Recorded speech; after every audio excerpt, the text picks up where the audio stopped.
Hello' viewers, আপোনালোক সকলোকে let's dive into ফেণ্টাসিলৈ পুনৰবাৰ স্বাগতম জনাইছোঁ। আশা কৰোঁ সকলো ভালেই আছে। আজি আপোনালোকৰ মাজলৈ লৈ আনিছোঁ আন এটি বেংগলী ৱেব ছিৰিজ সম্পূৰ্ণ ছিজন 1।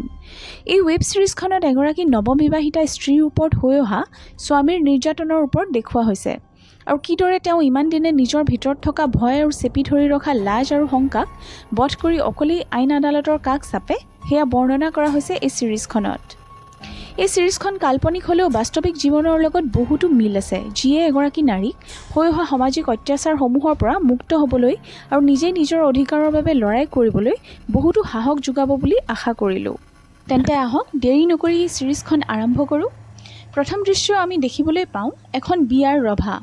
আজি সম্পূৰ্ণৰ দেওৰেক ৰক্তিম আৰু তেওঁৰ প্ৰেমিকা নন্দিনীৰ বিয়া আৰু ৰিচেপশ্যন শেষ হৈছে আৰু গোটেই দিন বিয়াৰ কাম কাজ কৰি ভাগৰি পৰা ৰক্তিমৰ নবৌ ইতিমধ্যে খুবেই ক্লান্ত হৈ শুই আছে।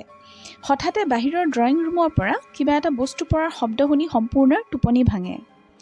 খপজপকৈ উঠি বহিল সম্পূৰ্ণা। ইমান ৰাতি সেয়া কিহৰ শব্দ বুলি বাহিৰৰ কোঠালৈ যায় সম্পূৰ্ণা। দেখা পাই বাহিৰৰ টেবুলত সজাই থোৱা ফুলদানিৰ তলত পৰি আছে। সম্পূৰ্ণাই অনুমান কৰিলে এয়া ঘৰৰ ভিতৰৰ পৰাই কোনোবা বাহিৰলৈ গৈছে বুলি, কাৰণ বাহিৰৰ দৰজাও খোলা আছিল। সেয়েহে সম্পূৰ্ণা বাহিৰৰ পৰা থকা চিৰিয়েদি ছাদলৈ গৈ চায়। ছাদখনলৈ উঠি আহি সম্পূৰ্ণা আচৰিত হয়। নতুনকৈ বিয়া হোৱা কইনা নন্দিনী নিজৰ কোঠাত নাথাকি ছাদত ৰৈ আছে। কাপোৰ কানি আৰু চুলি একেবাৰে বেয়া আৰু আউলি বাউলি অৱস্থাত দেখা যায়। মুখৰ প্ৰসাধনো একেবাৰে বিধ্বস্ত অৱস্থা। কি হৈছিল আচলতে নন্দিনীৰ লগত? নে নন্দিনী বিয়া হৈ আহি ইমান দিনৰ চিনাকি প্ৰেমিকৰ আচল পৰিচয় পাইছিল সেই ৰাতি? এয়া অলপ পাছতে আমি জানিবলৈ পাম। এসপ্তাহৰ আগৰ কথা। সম্পূৰ্ণা আৰু দেওৰ ৰক্তিম বিয়াৰ কিছুমান গুৰুত্বপূৰ্ণ কথা যেনে কাপোৰ কানি আৰু গহনা গাঁঠিৰ ওপৰত আলোচনা কৰি আছিল। বৌৱেকে ৰক্তিমক মাজে সময়ে জোকাই আছিল, যিহেতু ৰক্তিম তাৰ বিয়াখন লৈ খুবেই উৎসাহিত আছিল। ঠিক সেই সময়তে ৰক্তিমৰ মাক উপস্থিত হয়হি। লাহেকৈ আহি জনালেহি যে এই বিয়াখন সম্ভৱ নহয়।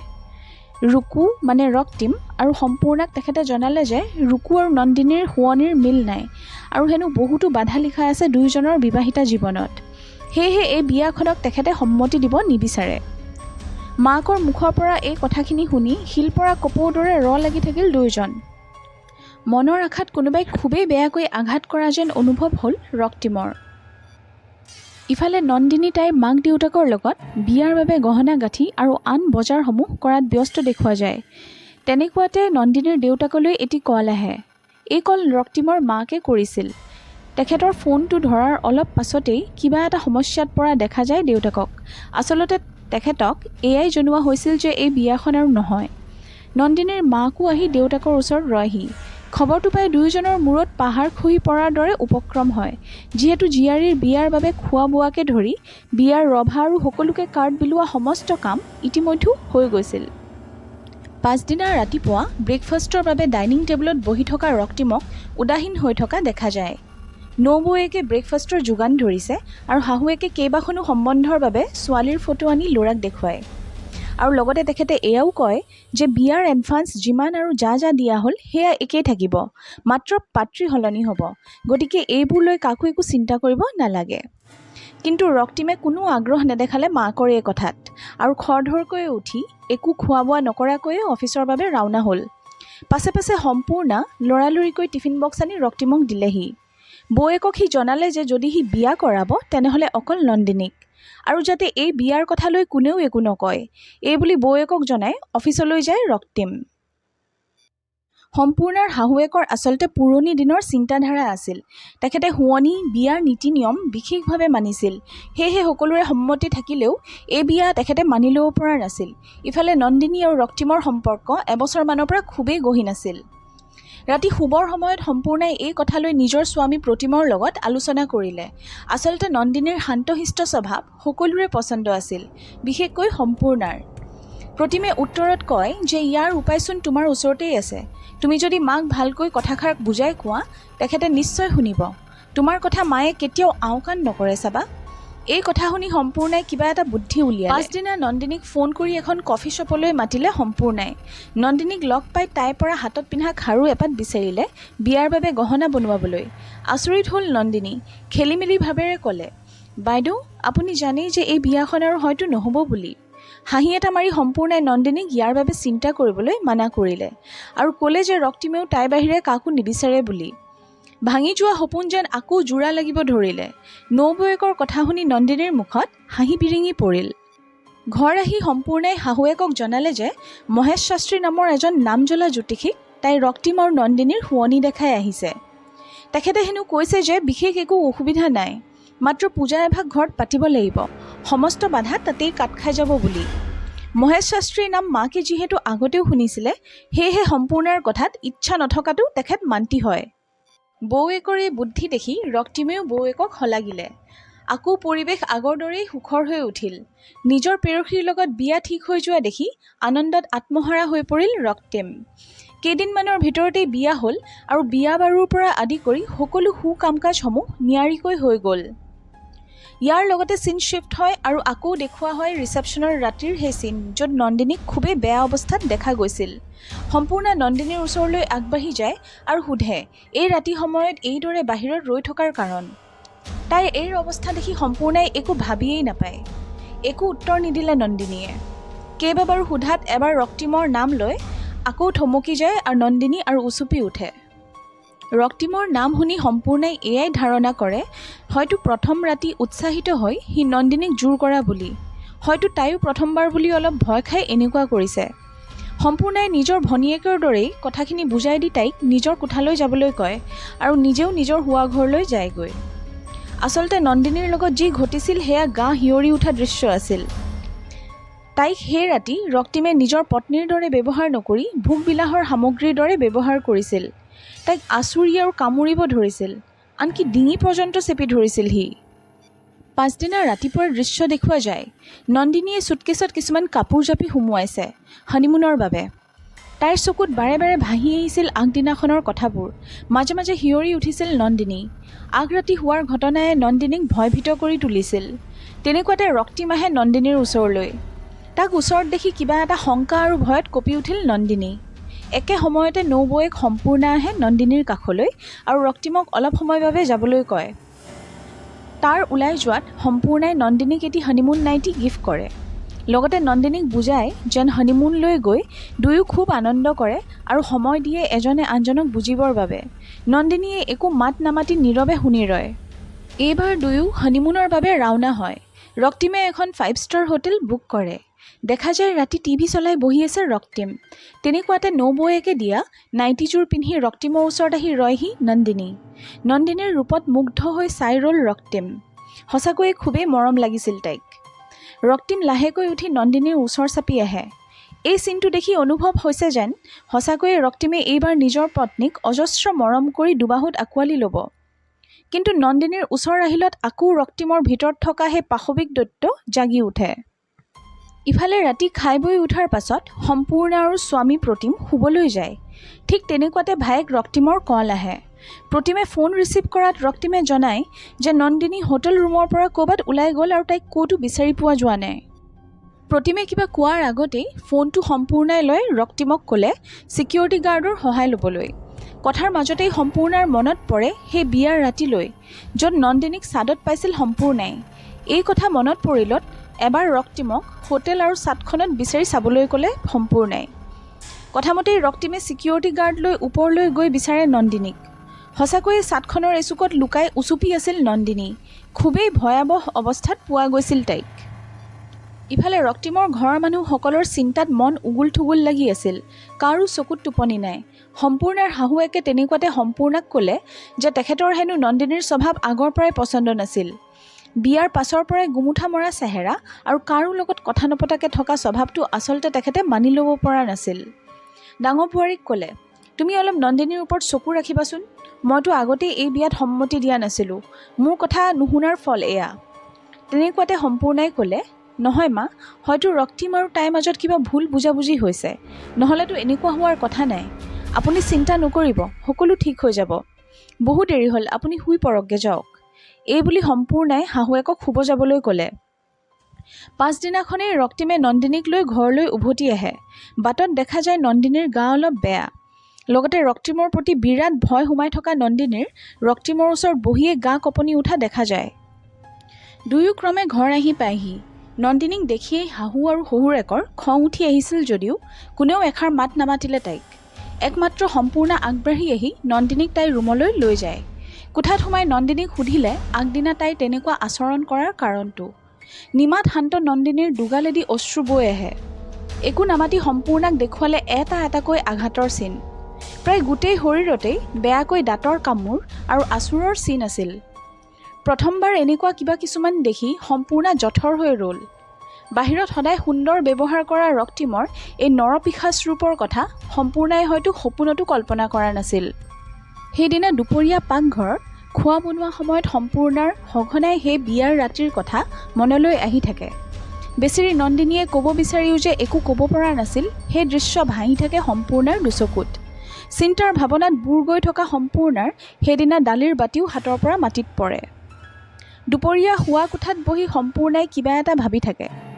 প্ৰতিমে তাইক কিছুমান কথা কৈ আছিল নিজৰ অফিচৰ আৰু লগৰ কিছুমানৰ, কিন্তু প্ৰতিমৰ কোনো কথাই সেই সময়ত কাণত নুসুমাই সম্পূৰ্ণাৰ।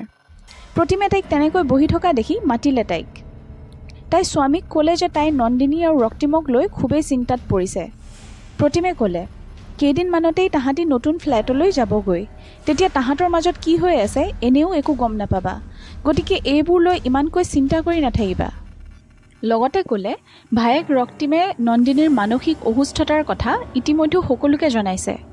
সম্পূৰ্ণ আচৰিত হয় স্বামীৰ মুখৰ কথা শুনি। নিজকে পৰিস্থিতিৰ পৰা বচাবলৈয়ে ৰক্তিমে আগতীয়াকৈ নন্দিনীৰ ওপৰত সকলো দুখ জাপি দিছিল। সম্পূৰ্ণাই স্বামী প্ৰতিমক সমস্ত ঘটনা খুলি কয়। নন্দিনীৰ শৰীৰত থকা দাগসমূহৰ পৰা আদি কৰি সকলো কথা বিৱৰণ কৰি জনায়। কিন্তু সেই কথাত গুৰুত্ব নিদি প্ৰতিমে সম্পূৰ্ণাক এই বিষয়টোৰ পৰা আঁতৰি থাকিবলৈ কয়, যিহেতু এয়া ৰক্তিম আৰু নন্দিনীৰ ব্যক্তিগত কথা আছিল। লগতে এয়াও সাৱধান কৰি দিয়ে যাতে এই বিষয়লৈ কাৰো আগত আলোচনা নকৰে। সম্পূৰ্ণাই প্ৰতিবাদ কৰি কৈ উঠিল, কি কৰিব লাগিব বা নালাগিব সেয়া মই নিজেই বিচাৰ কৰিম, মোক কাৰো একো উপদেশ নালাগে। এই বুলি কৈ সম্পূৰ্ণা কোঠাৰ পৰা ওলাই যায়। সেইদিনা গধূলি সম্পূৰ্ণাৰ শাহুৱেকে সম্পূৰ্ণাক আহি জনায় যে প্ৰতি বছৰৰ দৰে তাইক এইবাৰো নিজৰ মাকৰ ঘৰলৈ যাব লাগিব, যিহেতু এইবাৰ ডাঙৰকৈ ৰাধা গোবিন্দ পূজা পাতিছে। লগতে সম্পূৰ্ণাৰ আইতাকৰ কেইদিনমানৰ পৰা গাটো বেয়া হৈ আছে। লগতে এয়াও ক'লে যে নন্দিনীয়ে এইকেইদিন ঘৰখনৰ চোৱা চিতা কৰিব। সেই সুযোগতে সম্পূৰ্ণাই শাহুৱেকক জনায় যে নন্দিনীৰ গাটো বেয়া, হয়তো সম্পূৰ্ণাই এইবাৰ মাকৰ ঘৰলৈ যাব নোৱাৰিব। শাহুৱেকে আচৰিত হৈ সুধিলে নন্দিনীৰ গা বেয়াৰ কাৰণ। সম্পূৰ্ণাই চেষ্টা কৰিলে কথাবোৰ শাহুৱেকক বুজাবলৈ। অস্পষ্টকৈ কথাবোৰ জনায় যে ৰক্তিমৰ নন্দিনীৰ লগত ব্যৱহাৰ ভাল নহয়।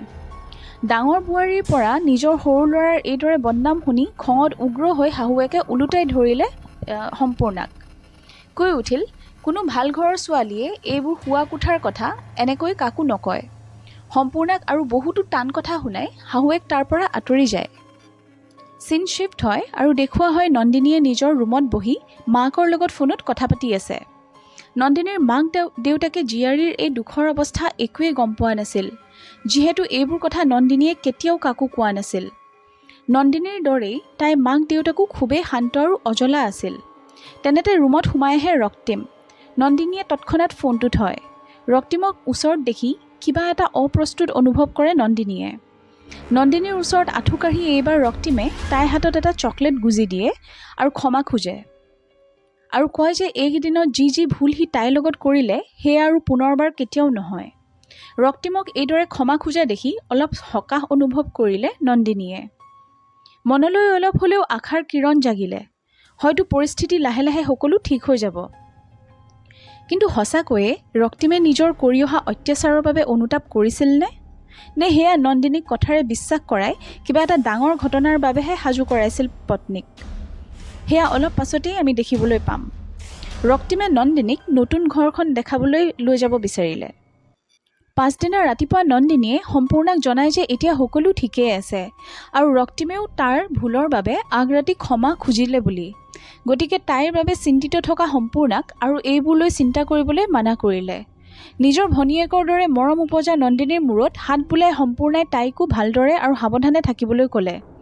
লগতে জনালে যে হয়তো নন্দিনীৰ ঘৰ শ্বিফ্টিঙৰ সময়ত তাই নিজৰ মাকৰ ঘৰত থাকিব, কিন্তু উভতি আহি নন্দিনীৰ নতুন ঘৰলৈ গৈ সকলো ঘৰৰ কামত সহায় কৰি দিব। কেইদিনমানতেই নতুন ঘৰলৈ ৰক্তিম আৰু নন্দিনী শ্বিফ্ট কৰে।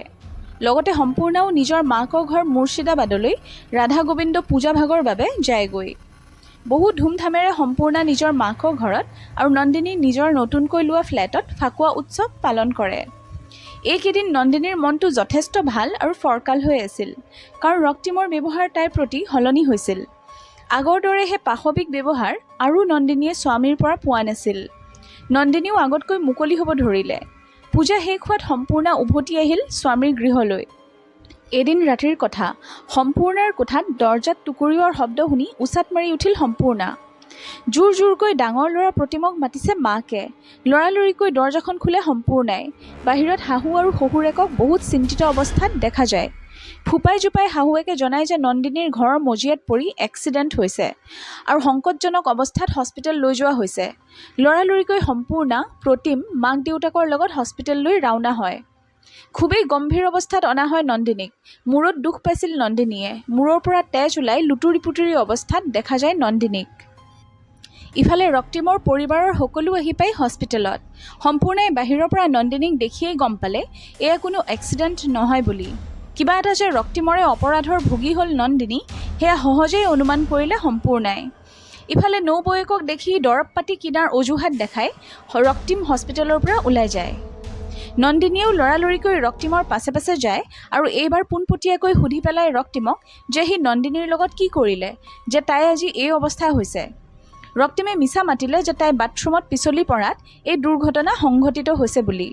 ৰক্তিমৰ কথাত অকণো বিশ্বাস নহ'ল সম্পূৰ্ণাৰ, কাৰণ নন্দিনীৰ ওঠত, ডিঙিত আৰু হাতত আঘাতৰ চিন আছিল আৰু সেয়া এক্সিডেণ্ট হোৱা যেন লগা নাছিল দেখিবলৈ। সেয়েহে সম্পূৰ্ণাই ক'লে যে নন্দিনীৰ জ্ঞান আহিলে প্ৰথম তাই লগ কৰি সকলো কথা আগতে জানিব বুলি। এই বুলি কৈ হস্পিটেলৰ ভিতৰলৈ সোমাই যায় সম্পূৰ্ণা। ইফালে ডক্টৰ আৰু নাৰ্ছে নন্দিনীৰ ট্ৰিটমেণ্ট কৰি থাকোঁতেই অচেতন অৱস্থাত নন্দিনীয়ে কিবাকিবি কৈ আছিল। নন্দিনীৰ অস্পষ্ট কথাবোৰ শুনি ডক্টৰে ওচৰত বহি শুনিবলৈ চেষ্টা কৰে নন্দিনীয়ে কৈ যোৱা কথাবোৰ। নন্দিনীয়ে বাৰে বাৰে ৰক্তিমৰ নাম লৈ আছিল আৰু তাক কাকুতি মিনতি কৰিছিল তাইক এৰি দিবলৈ। ডক্টৰ আৰু নাৰ্ছে এই এক্সিডেণ্টৰ ওপৰত কিবা এটা ৰহস্যৰ গোন্ধ পালে। ইফালে বাহিৰত সকলোৱে অপেক্ষা কৰি আছিল। তেনেকুৱাতে নন্দিনীৰ মাক দেউতাক খৰখেদাকৈ সোমাই আহে হস্পিটেললৈ। মাকে কান্দি কাটি নিজৰ জীয়াৰীৰ কথা সুধিলে। ৰক্তিমে কোৱাৰ মতেই তেওঁলোকেও নন্দিনী বাথৰুমত পিছলি পৰি দুখ পোৱাৰ কথা জনালে। সম্পূৰ্ণাই একো মাত নমতাকৈ ওচৰতে ৰৈ থাকিল। নন্দিনীৰ চেতনা অহাত ডক্টৰে কোনো এজনক লগ কৰিবলৈ অনুমতি দিলে, কাৰণ বহুতো ৰক্তপাত হোৱাত নন্দিনী এতিয়াও অসুস্থ আছিল। ডক্টৰৰ কথা শুনি সম্পূৰ্ণা আগবাঢ়ি আহিল। বৌয়েকক আগবাঢ়ি যোৱা দেখি ৰক্তিম অলপ চিন্তাত পৰিল, যদিও একো বাধা নিদিলেহি। নন্দিনীৰ একেবাৰে কাষত আহি বহেহি সম্পূৰ্ণা। নন্দিনী তেতিয়াও একেবাৰে দুৰ্বল অৱস্থাত আছিল। সেই দুৰ্বল মাতেৰেই সম্পূৰ্ণাক ক'লে, মই মৰি নগ'লোঁ কিয় দিদি? মোৰ আৰু জীয়াই থকাৰ অকণো ইচ্ছা নাই। নন্দিনীয়ে প্ৰায় অচেতন অৱস্থাতেই সম্পূৰ্ণাক যোৱা ৰাতি হৈ যোৱা দুৰ্ঘটনাৰ কথা ভাঙি পাতি কয়। ৰক্তিমৰ পাশৱিক ব্যৱহাৰ আৰু যৌন নিৰ্যাতনৰ বলি হৈ কিদৰে সম্পূৰ্ণা ৰক্তিমৰ পৰা হাত এৰাই পলাব ধৰিছিল আৰু সেই দৌৰা দৌৰিতে কিদৰে স্লিপ খাই পৰিছিল মজিয়াত। কথাখিনি কৈ থকাৰ মাজতেই নন্দিনীৰ শৰীৰৰ অৱনতি ঘটে। নন্দিনীৰ এই অৱস্থা দেখি সম্পূৰ্ণা কেবিনৰ পৰা খৰধৰকৈ ওলাই আহি নাৰ্ছক মাতে। নৌবৌয়েকক কেবিনৰ পৰা এইদৰে ওলাই অহা দেখি ৰক্তিমে সেই সুযোগতেই সোধে নন্দিনীয়ে কি ক'লে সম্পূৰ্ণাক। কিবা উত্তৰ দিয়াৰ আগতেই এগৰাকী লেডিজ পুলিচ অফিচাৰ দুজন কনষ্টেবল লৈ অহা দেখা যায়। পুলিচক এনেদৰে অহা দেখি থতমত খাই সকলো। ৰক্তিমে প্ৰথমেই সোধে তেখেতক যে এই ঘটনাৰ কথা কোনে জনালে বুলি। পুলিচগৰাকীয়ে ক'লে কোনোবা হস্পিটেলৰ ষ্টাফেই পুলিচ ষ্টেচনত এই খবৰ দিছিল আৰু এক্সিডেণ্টেল কেছত এইটো এটা সাধাৰণ ইনভেষ্টিগেশ্যন বুলি তেখেতে জনালে। তেখেতে ৰোগীৰ লগত কথা পাতিব বিচৰাত ডক্টৰে জনায় যে হঠাতে ৰোগীৰ শৰীৰ খুবেই দুৰ্বল হৈ পৰিছে, গতিকে আবেলিৰ সময়ত আহি এবাৰ এনকুৱাৰী কৰিবলৈ জনায়। কথামতেই মান্তি হয় পুলিচ। তাৰ পাছত নন্দিনীৰ স্বামী ৰক্তিমক সোধে ঘটনাৰ বিষয়ে। ৰক্তিমে সেই একেই কথা ক'লে যিটো সি সকলোকে কৈ থৈছিল। ইফালে নন্দিনীৰ শাহুৱেকে পুলিচৰ আগত নন্দিনীৰ মানসিকভাৱে অসুস্থতাৰ কথা জনায়। লগতে দেখায় যে নন্দিনীয়ে প্ৰত্যেক দিন কিছুমান ঔষধ খাইছিল। আচলতে ৰক্তিমেই এইদৰে মাকক আৰু ঘৰৰ সকলোকে নন্দিনীৰ বিষয়ে মিছাকৈ কৈ থৈছিল। পুলিচগৰাকীয়ে এইবোৰ কথাত গুৰুত্ব নিদি আবেলি অহাৰ কথা কৈ হস্পিটেলৰ পৰা ওলাই যায়। সেই সুযোগতে সম্পূৰ্ণা পিছে পিছে আহে আৰু পুলিচগৰাকীক জনায় যে আচলতে তাইয়েই এই খবৰ পুলিচ ষ্টেচনত দিছিল। পুলিচক সকলো ঘটনা সম্পূৰ্ণাই ভাঙি পাতি জনায়। সকলো কথা শুনি লোৱাৰ পাছত পুলিচগৰাকীয়ে কয় যে ভাৰতবৰ্ষততো বিয়াৰ পাছত যৌন নিৰ্যাতনক কোনেও গুৰুত্বভাৱে নলয় আৰু আইন আদালতত ইয়াৰ কোনো ধাৰা নাই। ইফালে বেছিভাগেই বিবাহিতা নাৰীয়ে হয়তো সমাজৰ ভয়ত বা ঘৰখনৰ মানুহৰ হেঁচাতেই এইবোৰ বিষয় লৈ কোনো পুলিচ কমপ্লেইন দিব নোখোজে। লেডি পুলিচগৰাকীৰ কথা শুনি সম্পূৰ্ণাই কয়, মেম, আমাৰ দৰে মহিলাসকল তেনেহ'লে ক'ত যাব যদি আপোনালোকেই আমাৰ সহায় নকৰে। পুলিচগৰাকীয়ে তেনেতে কয় যে সহায় কৰিবলৈ আমিতো সাজুৱে আছোঁ, কিন্তু আপুনি ইয়াৰ বাবে সঠিক প্ৰমাণ দিব লাগিব। লগতে তেখেতে কয়, ইয়াত 80% মহিলাই পুলিচে এনকুৱাৰী কৰিলে কথা সলাই দিয়ে। নিজৰ স্বামীৰ ওপৰত দিয়া কেছ নিজেই ওলোটাই মিছা প্ৰমাণ কৰি উঠাই লয়। গতিকে আপুনিও পেচেণ্টগৰাকীৰ লগত ভালকৈ এই বিষয়ে আলোচনা কৰি ল'ব, নহ'লে আনৰ এইবোৰ সহায় কৰিবলৈ গৈ আপুনি অকাৰণতেই বিপদত পৰিব। আপুনি সঠিক প্ৰমাণ লৈ আনিলে আমি ডমেষ্টিক ভায়োলেন্স বা ঘৰুৱা অত্যাচাৰৰ ওপৰত কেছ এটা দিব পাৰোঁ। চেষ্টা কৰি চাওক, এই বুলি কৈ পুলিচগৰাকী গুচি যায়। সম্পূৰ্ণ ঘৰলৈ উভতি অহাত স্বামী আৰু শাহুৱেকে তাই ইমান দেৰি হোৱাৰ কাৰণ সুধিলে। যিহেতু সম্পূৰ্ণাই শাহুৱেকক হস্পিটেলত এই বুলি কৈ ওলাইছিল যে তাই বেংকৰ এটি গুৰুত্বপূৰ্ণ কাম আছে, কিন্তু ঘৰ আহি পাওঁতে প্ৰায় আবেলি হৈছিল। সেয়েহে সকলো ঘৰৰ মানুহ চিন্তিত হৈছিল। সম্পূৰ্ণা কাৰো একো উত্তৰ নিদিলে আৰু সকলোকে কয় দেউৰেক ৰক্তিমৰ ওপৰত অলপ চকু থ'বলৈ। ৰক্তিমেও সেই সময়ত ওচৰতে আছিল। সম্পূৰ্ণাৰ মুখত দেউৰেকৰ এইদৰে অপমান শুনি কোনেও সহ্য কৰিব নোৱাৰিলে। এটি উত্তপ্ত পৰিস্থিতিৰ সৃষ্টি হয়। চল পাই ৰক্তিমেও নিজৰ নৌবয়েকক টানকৈ কথা ক'ব ধৰিলে। পৰিৱেশ যথেষ্ট বেয়া দেখি সম্পূৰ্ণাক তাৰ পৰা আঁতৰাই নিয়াৰ প্ৰতিমে। ভিজিটিং আৱাৰ্ছৰ সময়ত ৰক্তিমে পুলিচ অহাৰ আগতেই নন্দিনীক লগ কৰিবলৈ যায়। ৰক্তিমক দেখি নন্দিনীয়ে অলপ আনকমফৰ্টেবল ফিল কৰে। ৰক্তিমে যদিও কোমল মাতেৰে পত্নীৰ খবৰ লয়, সেই চলতেই নন্দিনীক সাৱধানো কৰি দিয়ে যাতে পুলিচে এই বিষয়ে সুধিলে এয়াই যাতে কোৱা হয় যে তাই বাথৰুমত পিছলি পৰি এই দুৰ্ঘটনা সংঘটিত হৈছে। নন্দিনীয়ে একো মাত নামাতি নিশ্চুপ হৈ থাকে আৰু একো প্ৰতিক্ৰিয়া নকৰে। ইফালে প্ৰায় গধূলি সম্পূৰ্ণাক পুলিচ অফিচাৰে ফোন কৰি জনায় যে নন্দিনীক বহুতবাৰ সোধাৰ পাছতো একো উত্তৰ নিদিয়া বুলি। সেয়েহে সম্পূৰ্ণাকেই বুজাবলৈ কৈ ফোন ধৰাই দিয়ে নন্দিনীক। সম্পূৰ্ণাই নন্দিনীক বুজায় যে নিজকে এই নৰকীয় জীৱনৰ পৰা মুক্ত হ'বলৈ হ'লে নন্দিনীয়ে নিজৰ বাবে লৰাই কৰিবই লাগিব, নহ'লে এইদৰেই নন্দিনীৰ জীৱন এদিন সমাপ্ত হ'ব আৰু কোনেও এই কষ্টৰ পৰা তাইক উদ্ধাৰ হোৱাত সহায় কৰিব নোৱাৰিব। সম্পূৰ্ণাৰ কথাখিনি নীৰৱে শুনি ফোনটো থৈ নন্দিনীয়ে আৰু পুলিচগৰাকীক ষ্টেটমেণ্ট দিবলৈ ৰাজি হয়। ইয়াৰ পৰাই আৰম্ভ হয় নন্দিনীৰ নিজৰ বাবে লোৱা প্ৰথমটো পদক্ষেপ। পাছদিনা ৰাতিপুৱা দেখুওৱা যায় ৰক্তিমৰ মাকে চাহ বনাই 2 ল'ৰাক মাতিছে। ৰক্তিম আহি মাকৰ হাতৰ পৰা চাহকাপ লয় আৰু বাতৰি কাকতখন হাতত লৈ বহে। তেনে সময়তে ঘৰৰ কলিং বেল বাজি উঠে। সম্পূৰ্ণাই দৰজাখন খোলা মাত্ৰকতেই পুলিচ সোমাই আহিয়েই এৰেষ্ট কৰে ৰক্তিমক আৰু জনায় যে ৰক্তিমৰ ওপৰত ডমেষ্টিক ভায়োলেন্সৰ কেছ কৰা হৈছে। এইবোৰ দেখি শুনি ঘৰখনত হোৱা দোৱা লাগি যায়। বাহিৰত ৰক্তিমক তেনেকৈ পুলিচ এৰেষ্ট কৰা দেখি বাটৰ মানুহেও লাগি চাব ধৰিলে। সম্পূৰ্ণাৰ স্বামী গৃহত সকলোৱে ইতিমধ্যে নন্দিনীৰ এই কামত সম্পূৰ্ণাৰ হাত থকা বুলি গম পাইছিল। ৰক্তিমৰ দেউতাকে ভিতৰলৈ আহি লৰালৰিকৈ নিজৰ পুৰণি এজন বন্ধুলৈ ফোন লগায়। তেখেত কলকাতাৰ এজন নামী উকিল আছিল। তেখেতৰ ওচৰলৈ ৰক্তিমৰ ঘৰৰ সকলো গৈ গোটেই ঘটনা জনায়। উকিলজনে প্ৰস্তাৱ দিয়ে যদিহে নন্দিনীক কিবাকৈ বুজাই এই ষ্টেটমেণ্ট উঠাই লোৱা যায় তেনেহ'লে ৰক্তিম সহজেই জেলৰ পৰা ৰিহা হৈ যাব। উকিলৰ তাৰ পৰা পুনায়েই ৰক্তিমৰ মাক আৰু প্ৰতিম নন্দিনীৰ মাকৰ ঘৰলৈ আহে। নন্দিনীৰ মাকক লগ পাই বিয়নীয়ে বোৱাৰীৰ পৰা এই ষ্টেটমেণ্ট উঠাই ল'বলৈ কাকুতি মিনতি কৰে। নন্দিনীৰ মাক দেউতাক খুবেই সহজ সৰল লোক আছিল। তাৰ উপৰি তেখেতসকলৰ আৰ্থিক অৱস্থা নন্দিনীৰ স্বামীৰ ঘৰৰ দৰে ইমান এটা মজবুত নাছিল।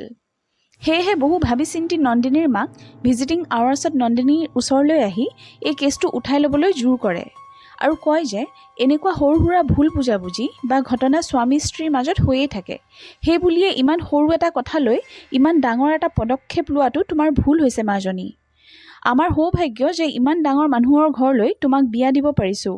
গতিকে এইবোৰ কেছ উঠাই দি সংসাৰখন ভালদৰে চলাবলৈ চেষ্টা কৰা। নন্দিনীয়ে নিজৰ মাকৰ এই কথাত অবাক হ'ল। নিজৰ মাক হৈয়ে জীৰ এই অৱস্থাক অৱহেলা কৰা দেখি বিৰাট কষ্ট পায় নন্দিনীয়ে। কিন্তু মাকৰ চকুত চকুলো দেখি কেছ উঠাই ল'বলৈ মান্তি হয় আৰু থানা গৈ এই ষ্টেটমেণ্টটো উঠাই লয় আৰু কেইদিনমানৰ বাবে মাকৰ ঘৰতেই থকাকৈ লৈ যোৱা হয় নন্দিনীক। ইফালে পুলিচগৰাকীয়ে ফোন কৰি নন্দিনীৰ কেছ উঠাই লোৱা খবৰটো সম্পূৰ্ণাক জনায়। খবৰটো পাই নিৰাশাত ভাঙি পৰে সম্পূৰ্ণা। আনফালে ৰক্তিমকো জেলৰ পৰা ৰিহা হৈ ঘৰলৈ উভতি অহা দেখা যায়। সম্পূৰ্ণা নিজৰ পুৰণি বান্ধৱী স্মিতাক এই কথা জনায়। মনৰ পৰা খুবেই অনুতাপ হয় সম্পূৰ্ণাৰ, যিহেতু এই বিয়াখন তাইয়ে মান্তি কৰাইছিল। নন্দিনীৰ বাবে খুবেই চিন্তিত হয় সম্পূৰ্ণা। স্মিতাই কয় যে ইয়াত সম্পূৰ্ণাৰ একো ভুল নাই আৰু আগলৈ যি যি ব্যৱস্থা ল'ব লাগিব তাৰ বাবে স্মিতায়ো সম্পূৰ্ণাৰ লগ দিব বুলি জনায়। এতিয়ালৈকে ৰক্তিমৰ ঘৰৰ ওচৰ চুবুৰীয়াৰ পৰা আৰম্ভ কৰি অফিচৰ মানুহে এই ঘটনাৰ বিষয়ে সকলো গম পাইছিল।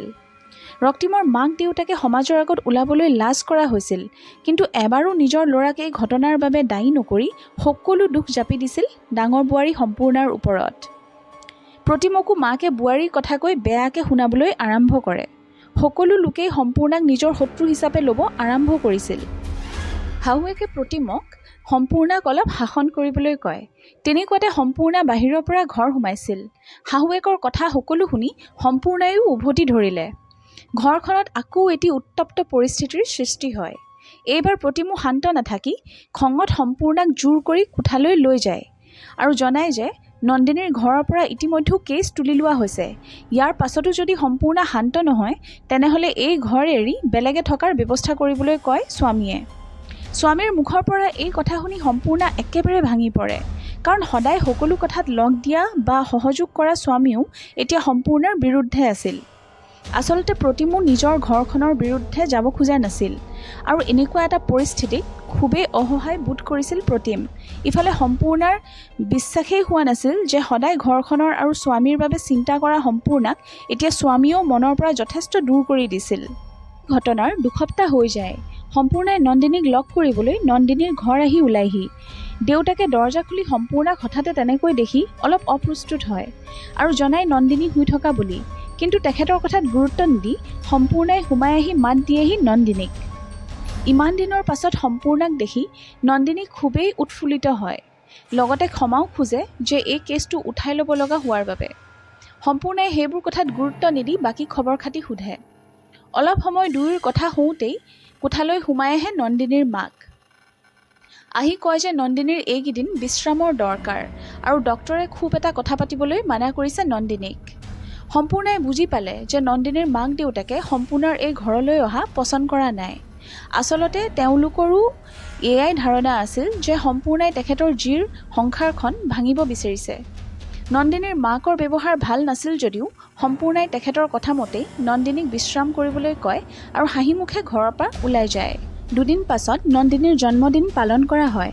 ৰক্তিমৰ মাকে সেইদিনা সৰু বোৱাৰীয়েকৰ বাবে পায়স বনাই ৰক্তিমৰ হাতত দি পঠায়। ৰক্তিমেও নন্দিনীক ডিনাৰ বাবে ৰেষ্টুৰেণ্ট এখনলৈ লৈ যাব বিচাৰে সেই ৰাতি। তাৰ পাছত তাইক স্বামী গৃহলৈ একেবাৰে লৈ অনাৰ কথা কয়। নন্দিনীকো উৎফুল্লিত আৰু সুখী দেখা যায়। এটাৰ পাছত এটা ঘটনা সংঘটিত হোৱাৰ পাছতো নন্দিনীৰ মনত এতিয়াও অলপ আশাৰ পোহৰ হয়তো আছিল যে এই সংসাৰখন এদিন নহয় এদিন ভাল হ'ব। সেয়েহে ৰক্তিমৰ লগত ডিনাৰ কৰিবৰ বাবে নন্দিনী ওলাই যায়। ৰেষ্টুৰেণ্টত বহি ৰক্তিমে ডিনাৰৰ বাবে অৰ্ডাৰ কৰে। তেনেকুৱাতে নন্দিনী ৱাছৰুমলৈ বুলি আহে। ৱাছৰুমত সোমায়ে আচৰিত হৈ নন্দিনী। সম্পূৰ্ণা আৰু স্মিতা ৰৈ আছিল সেই ৰেষ্টুৰেণ্টখনত। আচলতে দুয়োজনীয়ে এই সুযোগৰ বাবে অপেক্ষা কৰি আছিল আৰু দুয়ো ৰক্তিমৰ গাড়ী অনুসৰণ কৰিয়েই এই ৰেষ্টুৰেণ্ট পাইছিলহি। সম্পূৰ্ণাই নন্দিনীক এই ঠাইৰ পৰা আঁতৰি এটা জেগালৈ যাবলৈ অনুৰোধ কৰে তাহাঁতৰ লগত। প্ৰথমে নন্দিনীয়ে পৰিস্থিতিৰ ভয়ত আপত্তি কৰিছিল যদিও সম্পূৰ্ণাৰ কথা পেলাব নোৱাৰি যাবলৈ মান্তি হয় আৰু তাহাঁতৰ লগতেই ৰক্তিমে গম নোপোৱাকৈ ওলাই যায়। বাহিৰত পুলিচ অফিচাৰগৰাকীয়েও তাহাঁতৰ বাবে অপেক্ষা কৰি আছিল। তিনিও বাহিৰলৈ অহাত আটাইকেইগৰাকী স্মিতাৰ NGOৰ অফিচলৈ ৰাওনা হয়। তাত গৈ পাই নন্দিনীক সম্পূৰ্ণাই ৰক্তিমৰ প্ৰাক্তন প্ৰেমিকা পল্লৱীৰ লগত চিনাকি কৰাই দিয়ে। পল্লৱীয়ে ৰক্তিমৰ লগত তাই ভয়াৱহ সেই এবছৰৰ সম্পৰ্কৰ কথা জনায়, য'ত পল্লৱী নিয়মিতভাৱে ৰক্তিমৰ ভোগৰ বলি হৈছিল আৰু কিভাৱে তাইকো মাৰধৰ কৰিছিল। তাৰ পাছত বাৰে বাৰে তাইৰ পৰা নিজৰ ভুলৰ ক্ষমা বিচাৰিছিল। নন্দিনীৰ কথাবোৰ শুনি থাকোঁতে এটা এটাকৈ ৰক্তিমৰ ক্ষমা খোজা দৃশ্য মনলৈ আহি থাকে। নন্দিনীয়ে কয় যে তাইতো বিয়াও হৈ গ'ল ৰক্তিমৰ লগত। ইফালে তাই মাকৰ ঘৰখনৰ পৰাও এই বিবাহৰ বিৰুদ্ধে কোনোৱে ৰাজি নহয়, গতিকে তাই এতিয়া কি কৰিব? নন্দিনীৰ কথা শুনি স্মিতা আৰু সম্পূৰ্ণাই তাইক ভিতৰৰ এটি কোঠালৈ লৈ যায়, য'ত বহু মহিলাই জীৱন যাপন কৰিছিল একেলগে। সকলোৰে জীৱনৰ কাহিনী প্ৰায় একেই আছিল, বিয়াৰ পাছত শাৰীৰিক অত্যাচাৰ আৰু যৌন নিৰ্যাতনৰ বলি। এই সকলো মহিলাকেই উদ্ধাৰ কৰিছিল স্মিতাই। এইবাৰ নন্দিনীক পুলিচ অফিচাৰগৰাকীয়েও বুজাব ধৰে যে এসময়ত কিদৰে তেখেত নিজেই এনেকুৱা অত্যাচাৰৰ বলি হয় কেইবা বছৰো পাৰ কৰিছিল নিজৰ স্বামীৰ লগত। তেতিয়া তেখেতৰ এই পুলিচৰ চাকৰিও নাছিল, গতিকে নন্দিনীকো নিজকেই নিজৰ কষ্টৰ জীৱনৰ পৰা মুক্ত হ'বলৈ হ'লে নিজৰ বাবে লৰাই কৰিবই লাগিব, আৰু তেওঁলোক সকলো নন্দিনীৰ লগ দিব। ইফালে ৰক্তিমৰ ঘৰত গোটেই মানুহ খুবেই চিন্তাত পৰে যে নন্দিনী অকলশৰে ৰেষ্টুৰেণ্টৰ পৰা গ'ল ক'লৈ। ৰেষ্টুৰেণ্টখনত ছিকিউৰিটি গাৰ্ডে নন্দিনীক 2 মহিলাৰ লগত ওলাই যোৱা দেখিছিল, সেয়েহে এই খবৰ ৰক্তিমক দিছিল। ৰক্তিমৰ তেতিয়ালৈ সন্দেহ হৈছিল যে এই কাম নিশ্চয় সম্পূৰ্ণাৰে হ'ব। নন্দিনীৰ ঘৰতো এই কথা কোনেও জনোৱা নাছিল তেতিয়ালৈ। ইফালে প্ৰতিমেও সম্পূৰ্ণাক কল লগায়, কিন্তু ফোন ছুইচ অফ পায়। সকলো চিন্তাত বুৰ গৈ থাকোঁতেই হঠাতে সম্পূৰ্ণা আৰু নন্দিনী দুয়ো একেলগে ঘৰত প্ৰৱেশ কৰে। তাকে দেখি সম্পূৰ্ণাৰ শাহুৱেক আৰু ৰক্তিমৰ বিৰাট ৰক্তিমে নন্দিনীৰ হাতত ধৰি জোৰ কৰি তাইক ৰুমলৈ লৈ যাব বিচাৰে আৰু কয় যে তাইৰ লগত দৰকাৰী কথা আছে। প্ৰথমবাৰৰ বাবে নন্দিনীয়ে ৰক্তিমক না কৰে, য'ত সম্পূৰ্ণায়ো বাধা দিয়ে। ৰক্তিমৰ নৌবয়েকৰ ওপৰত বিৰাট খং উঠে আৰু নৌবয়েকক মাজতে মাত মাতিবলৈ মানা কৰে। সম্পূৰ্ণাই কিবা এটা উত্তৰ দিয়াত এইবাৰ ৰক্তিমে আঙুলি টোৱাই খঙত বকিচকি সম্পূৰ্ণাৰ কাষলৈ আহে। ৰক্তিমৰ ওচৰ চাপি অহাত এইবাৰ নন্দিনীয়ে অতি জোৰে ৰক্তিমৰ গালত এপাত চৰ সোধাই দিয়ে। নন্দিনীৰ দৰে শান্ত ছোৱালী এজনীক এই ৰূপত দেখি সকলো কঁপি উঠে। নন্দিনীয়ে এইবাৰ কয় যে তাই এইবাৰৰ পৰা নিজৰ স্বামী ৰক্তিমক সেইদৰেই মাৰধৰ কৰিব যিদৰে ইমান দিনে নন্দিনীৰ ওপৰত উৎপীড়ন চলি আহিছিল। তেতিয়াহে হয়তো সিও বুজি পাব যে এই ধৰণৰ নৰক যন্ত্ৰণা কিমান বেদনাদায়ক। ইমান দিনৰ পৰা মনৰ ভিতৰত থকা কষ্ট এইবাৰ কান্দোনলৈ সলনি হয় নন্দিনীৰ। কান্দি কাটি সকলোকে কয় যে আপোনালোকেতো মোক এই ঘৰৰ বোৱাৰী নহয় জীয়াৰী হিচাপে মানিছিল, কিন্তু এই জীয়াৰী যেতিয়া বিপদত পৰে তেনে অৱস্থাত আপোনালোক সকলোৱে মোৰ লগ এৰা দিলে। যদি আপোনালোকৰ নিজৰ কোনো ছোৱালী হ'ল হয় তেতিয়াও কি এনেদৰে নিশ্চুপ হৈ থাকিব পাৰিলহেঁতেননে? মই আপোনালোকৰ কোনো নহয় এতিয়া, আনকি মোৰ নিজৰ মা দেউতাও এতিয়া মোৰ কোনো নহয়। আপোন বুলিবলৈ এতিয়া মাত্ৰ সম্পূৰ্ণা বৌ, স্মিতা বা আৰু পৃথা মেমেই মোৰ নিজৰ। কান্দোনত ভাঙি পৰা নন্দিনীক সম্পূৰ্ণাই আহি সাৱটি ধৰে আৰু কয় যে এইসকল মানুহৰ আগত কান্দি লাভ নাই। তেওঁলোকে নিজৰ ল'ৰা বাদ দি এতিয়া কাউকে চিনি নাপায়, গতিকে চুপ হৈ যোৱা। তেনেতে ৰক্তিম নন্দিনীৰ কাষলৈ আহি আগৰ দৰেই পুনৰবাৰ ক্ষমা খোজেহি নন্দিনীক, কিন্তু এইবাৰ নন্দিনীয়ে মানি নলয় আৰু কয় যে তাই FIR এখন দি আহিছে থানাত, আৰু এই কেছ এইবাৰ আৰু উঠাই লোৱা নহয়। পুলিচ ষ্টেচন আৰু কোৰ্টৰ নাম শুনি ৰক্তিমৰ মাক অবাক হয় আৰু কয় যে আকৌ কেছ দিয়াৰ কথা ক'ৰ পৰা আহিছে, আৰু এইবাৰ সম্পূৰ্ণাৰ হাতত ধৰি বিনতি কৰে যেন এই কেছ উঠাই লোৱা হয় আৰু ঘৰখনৰ ডাঙৰ বোৱাৰী হিচাপে সৰু বোৱাৰীক যেন বুজায়। কিন্তু সম্পূৰ্ণাই এইবাৰ উত্তৰ দিয়ে যে মইতো এই ঘৰখনৰ কোনোৱেই নহয়। যদি আপোনালোকৰ আপোন হ'লোহেঁতেন তেনেহ'লে মোক এই ঘৰ এৰি যাবলৈ কোৱা নহয় কেতিয়াও। ইমান দিনে এই ঘৰখন চোৱা চিতা কৰাৰ পাছতো আপোনালোকে মোক আপোন মানিব নোৱাৰিলে কেতিয়াও। সেয়া ময়ো এতিয়াহে অনুভৱ কৰিছোঁ। প্ৰতিমে নীৰৱে শুনি আছিল সকলো। আচলতে প্ৰতিমৰ খুবেই অনুশোচনা হৈছিল ভিতৰি। নিজৰ পত্নীৰ প্ৰতি বেয়া ব্যৱহাৰ কৰাত খুবেই দুখিত আছিল প্ৰতিম। এইবাৰ সম্পূৰ্ণ ৰক্তিমক কয় যে যিও আইনী ব্যৱস্থা ল'ব এইবাৰ কোৰ্ট আদালতে ল'ব, এই বুলি কৈ নন্দিনীক লৈ ওলাই যায় স্বামীৰ ঘৰখনৰ পৰা। যোৱাৰ সময়ত এখন্তেক থমকি ৰয় সম্পূৰ্ণা। হেমেকা চকুৰে এবাৰ স্বামীৰ ফালে উভতি চায়, কিন্তু এইবাৰ প্ৰতিমে চকুৰ ইংগিতে সম্পূৰ্ণাক প্ৰশংসা কৰে, যি দেখি সম্পূৰ্ণাৰ ভাগৰি পৰা মনটোৱে যথেষ্ট সকাহ পায়। পাছদিনা ৰাতিপুৱা স্মিতা, সম্পূৰ্ণা আৰু পৃথা মেম নন্দিনীক লৈ কোৰ্টলৈ ৰাওনা হয়, জীৱনৰ এক নতুন লৰাই আৰু যাত্ৰাত, আৰু নাৰী শক্তিক এটি নতুন ৰূপ দিবলৈ। আৰু ইয়াৰ লগতেই সম্পূৰ্ণা পাৰ্ট 1 শেষ হয়। নন্দিনীয়ে তাইৰ ওপৰত চলি অহা অত্যাচাৰৰ বিৰুদ্ধে ন্যায় পাবনে, নে নন্দিনীৰ স্বামীয়ে নিজৰ টকাৰ ক্ষমতাৰে এই কেছ নিজৰ ফালে কৰি ল'ব, নে কোৰ্টৰ ফালৰ পৰাও সম্পূৰ্ণ আৰু নন্দিনীৰ ইমান দিনৰ কষ্ট আৰু শ্ৰম পানীত পেলাই কোৰ্টেও এয়াই উত্তৰ দিব যে মেৰিটেল ৰেপ কেছ বুলি ইয়াত কোনো ধাৰা নাই। ইয়াৰ সকলোবোৰ উত্তৰ জানিবলৈ আমাক সম্পূৰ্ণ পাৰ্ট 2ৰ বাবে অপেক্ষা কৰিব লাগিব, যি মই অতি সোনকালেই আপোনালোকৰ ওচৰলৈ লৈ আনিবলৈ চেষ্টা কৰিম। আজিলৈ ইমানতেই বিদায় লৈছোঁ। আপোনালোক সকলো সুস্থ থাকক আৰু কুশলে থাকক।